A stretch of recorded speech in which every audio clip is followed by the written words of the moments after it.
Hello and welcome to the story about Taco the Powerful. The wind howled down the jagged cliffs like a chorus of lost souls. Stormlight cracked across the sky, casting brief glimpses of the vast forest canopy below, rippling like an ocean of leaves in the night. The tower stood alone at the summit, crooked, leaning as if gravity had made a bargain it no longer cared to honor. Its stones were black and ancient, held together more by will than mortar, and at the topmost window, the wizard Taco watched the sky unravel in threads of lightning. His face was carved with time, creases deepened by the weight of knowledge no man should carry. A single strand of silver hair curled against his cheek, wet from the condensation of spells that curled around his collar like breath from a beast. The room behind him pulsed with dim violet light. Crystals floated, spinning in lazy orbits, each humming softly with stored potential. A half-finished rune glowed on the floor, flickering as if uncertain about being born. Taco did not blink as the storm cracked again, lighting up the world like the gods themselves had snapped a finger in irritation. His staff, a long rod of storm oak twisted with blue veins of dragon bone, leaned silently against the sill. He did not touch it. Not yet. The time was close, but not now. Not this breath. His tower had no doors. Visitors arrived either by flying, teleportation, or the poor man's method, climbing the cliffs and hoping the gods found them amusing. Today, it was the third. He heard them halfway up, panting, scraping, metal on stone. One was humming, tuneless and steady, like someone trying to deny their fear by drowning it in noise. Another muttered curses in a voice gravelly with fatigue. Taco turned his head slightly. 3, perhaps 4. No more. The air told him they were young. The wind, however, brought him something else, a familiar scent. Sandalwood. And honey.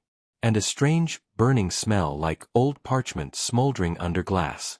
Someone had brought a relic. He closed his eyes.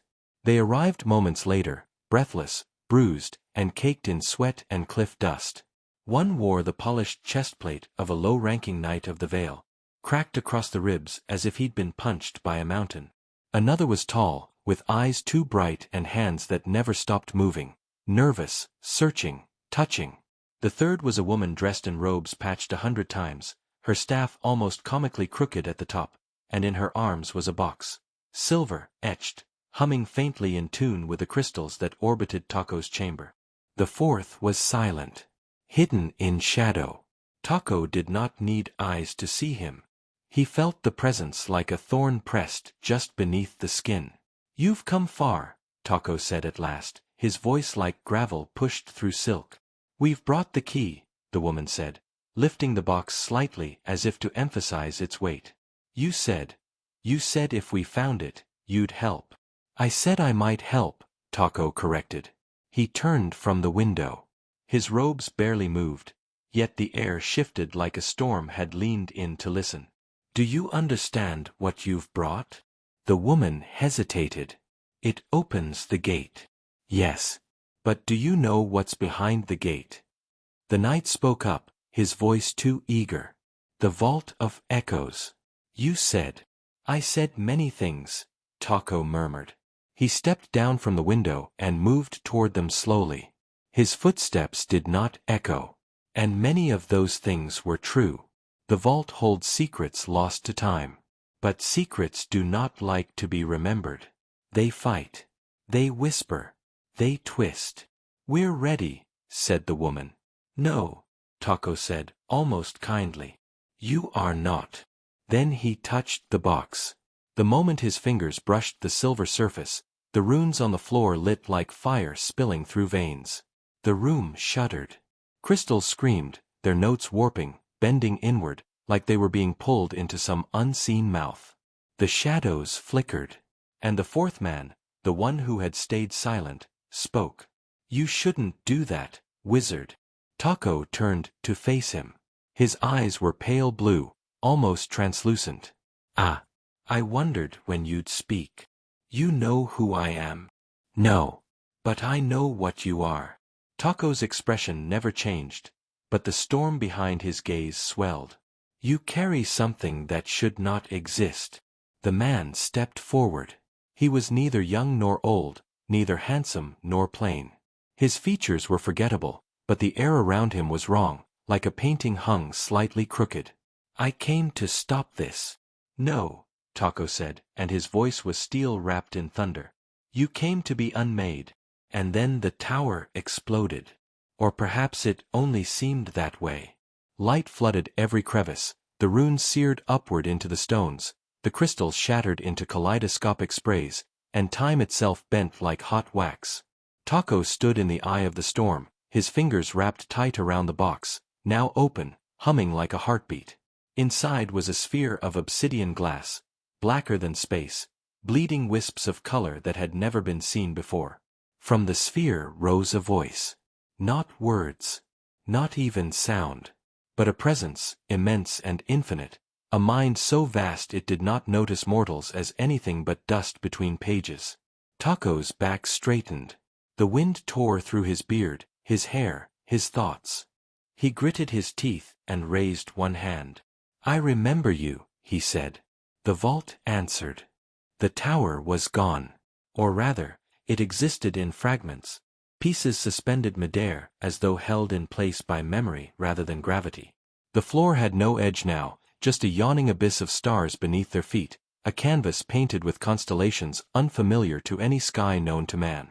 Taco stood on nothing, robes fluttering in the vacuum between moments, face illuminated by the pulsing obsidian orb he now held in both hands. The others were strewn like dropped marionettes, lifeless but breathing. The night floated, arms spread wide, shield broken in two. The woman clutched her staff with white knuckles, her eyes wide and glassy, lips murmuring something unintelligible. The bright-eyed man had vanished entirely, as if he had never existed. And the shadowed one, the stranger, hovered opposite Taco, untouched, arms crossed, gaze fixed on the orb with something like resentment and fear. "You shouldn't have opened it," he said again. "I didn't open it," Taco murmured. "It opened for me." The sphere cracked. Hairline fractures formed across its surface, letting out streams of color. Green that tasted like guilt, blue that felt like drowning in your own memory, red that buzzed with the laughter of forgotten gods. From the cracks emerged a shape. Small at first, coiled, then unfolding like a flower made of wings and hunger. It had no eyes. It had too many mouths. Its form was impossible in the traditional sense, a beast both massive and tiny, expanding through dimensions that did not intersect with their own. The air screamed. The stranger moved first. He pulled a blade from his coat, forged of something that glowed in defiance of the darkness. He lunged at Taco, fast as lightning, his mouth open in a snarl.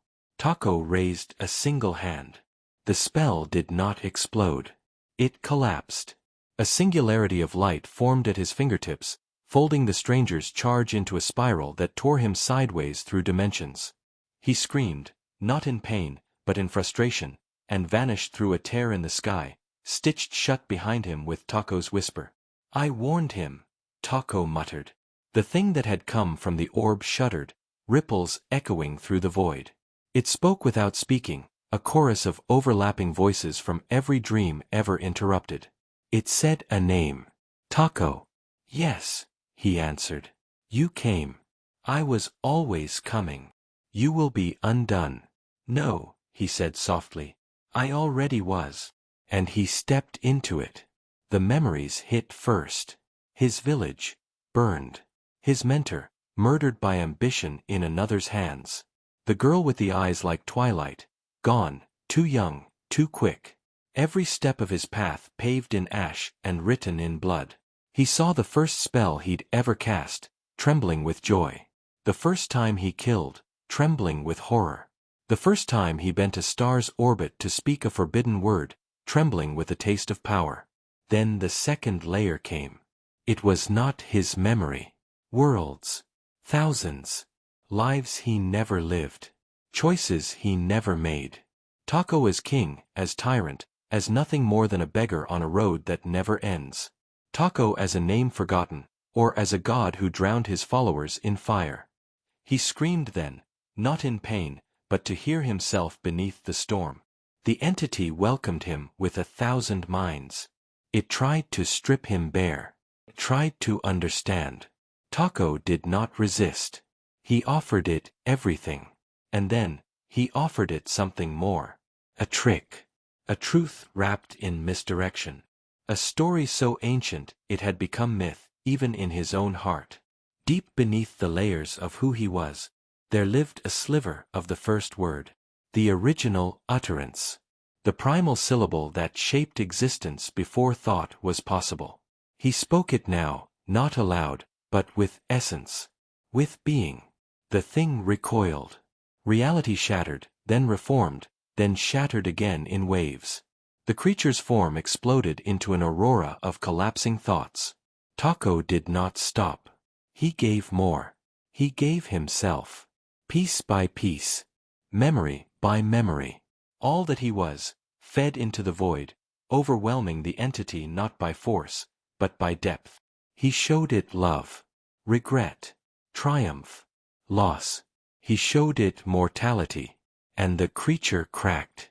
It screamed a soundless scream and burst into light, brighter than any sun, and vanished into a whisper. The orb fell empty into his hands. A shell. Taco stood alone now in the shattered sky. Alone, but not broken. The others began to stir. The night groaned, blinking against the starlight. The woman gasped as she clutched her staff to her chest. Around them, the world slowly reknit itself. The pieces of the tower floated back into place, not where they had been, but somewhere new. Somewhere better. Grass crept along the edge of the floating platform. A tree sprouted, white-leaved and humming with warmth. What? The woman tried to speak, tears leaking freely down her cheeks. What happened? Taco turned, and his eyes were different. Older, deeper, kind. I bought us time, he said. The night stood, swaying. The vault. You said it couldn't be opened. No, Taco said. I said it shouldn't. But you did. Yes. He looked at the silver box in his hands and gently closed its lid. Because it was calling. Not to me, but through me. And I needed to know why. The woman asked. And now? Taco set the box down on a pedestal of growing stone. Now I bury it again. And we forget. The night laughed. Bitter. You think I can forget this? No, Taco said. But the world will. A wind passed over them, not cold, but final. The kind of wind that sweeps across ruins, brushing old bones.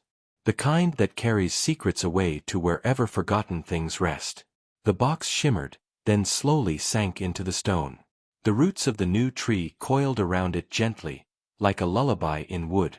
Taco turned to the three survivors. You may go now. Tell no one. Or tell everyone. The choice is yours. It won't change what must be. And what must be? Asked the woman. He smiled. A new beginning. The sky darkened again. The stars rearranged themselves. The air folded inward with a breath of closing time. Taco lifted his staff and walked toward the edge of the platform. Where are you going? The knight asked. Taco paused. There are more vaults. More echoes. He did not look back as he stepped off the edge and vanished into the wind. Thank you for watching. Don't forget to like and subscribe for more content. Have a nice day and till we meet again, traveler.